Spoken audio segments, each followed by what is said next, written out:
Hello everyone, তোমরা সকলে কেমন আছো? আশা করি তোমরা সকলে খুব ভালো আছো, আর আমরাও খুব ভালো আছি।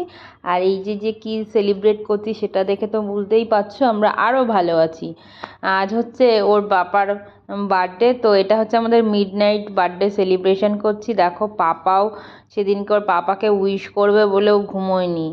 তো এই দিনটা প্রত্যেক বছরই আমরা যদি একসঙ্গে থাকি, কখনো হয় আমি ইন্ডিয়াতে থেকে যাই, কখনো ও এখানে একা থাকে। তো ওর বার্থডেটা আমি বেশিরভাগ একবার মিস করেছি বিয়ের পরে, বাকি সব সময় একসঙ্গেই কাটিয়েছি। আর আমরা চেষ্টা করি একটু নিজেদের মতো করে সেলিব্রেট করতে, কারণ এখানে তো আর কেউ নেই। তো নিজেদের মতো করেই চেষ্টা করি। তো একটু রাত্রেবেলার দিকে কেকটা কাটছিলাম, মানে মিডনাইট বার্থডে সেলিব্রেশন করছিলাম দুজনে দুজন নয়, এখন তিনজন আমরা। এর আগে দুজন সেলিব্রেট করতাম, আগের বছরও করেছি। সেটা হচ্ছে গিয়ে পাপা তখন ঘুমিয়ে পড়েছিল, তার জন্য পাপাকে দেখাতে পারিনি আগের বছরের বার্থডেটা। সেই সময় তখন তো পাপা ছিলই। তো এইরকমভাবেই আমরা, আমার বার্থডে বলো, ওর বার্থডে, ছেলের বার্থডে, সবাই আমরা এইরকমভাবেই সেলিব্রেট করি। আর দেখো এখানে এইরকমভাবে আমি প্রদীপের ভেতরে যে মোমবাতিগুলো আছে ওই মোমবাতিগুলোকে জ্বালিয়ে নিচ্ছিলাম, কিছু লাইট জ্বালিয়েছিলাম।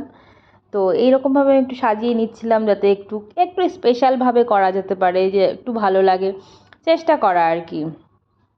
তো সেটাই করছিলাম। তো ওরও খুব ভালো লেগেছে, আর আমার এগুলো করতে খুবই ভালো লাগে। মানে যে কোনো মানুষেরই বার্থডে হোক না কেন, সেটা সুন্দরভাবে ওই দিনটা তাকে মানে উপহার দেওয়াটা খুবই ভালো লাগে। কিছু উপহার না দিতে পারি, কিন্তু এইরকমভাবে গুছিয়ে কিছু কিছু জিনিস স্পেশালভাবে তার জন্যে করতে পারলে, যে মানুষটির বার্থডে বা ওই শুভ দিনটা থাকে, সেই মানুষটি খুবই আনন্দিত পায়।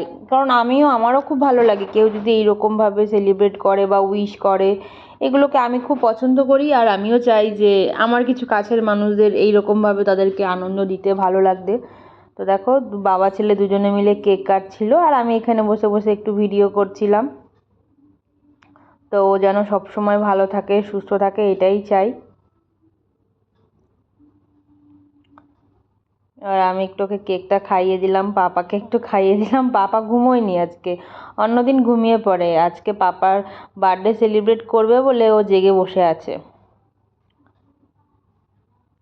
তো এইটুকু রাত্রে ছিল। আর তারপরে দুপুরবেলায় যে তৈরি করেছিলাম, পায়েস করেছিলাম, স্টাফ পটেটো, বাসন্তী পোলাও, এমনি সাদা ভাত, 5 রকম ভাজা, স্যালাড, তারপরে আইসক্রিম আর পাঁপড় ভাজা। আর বেশি কিছু তৈরি করতে পারিনি, কারণ ছেলেকে নিয়ে আর হয়ে ওঠেনি। তো এটুকুই চেষ্টা করেছিলাম।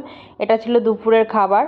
আর তারপরে আমরা দুপুরের পর আমরা চলে গেছিলাম বুর্জ খালিফাতে, সেই ভিডিও তোমাদের সঙ্গে শেয়ার করেছি, তার জন্য আর বাকিটা দিলাম না। তো ভিডিওটি কেমন লাগলো অবশ্যই জানিও।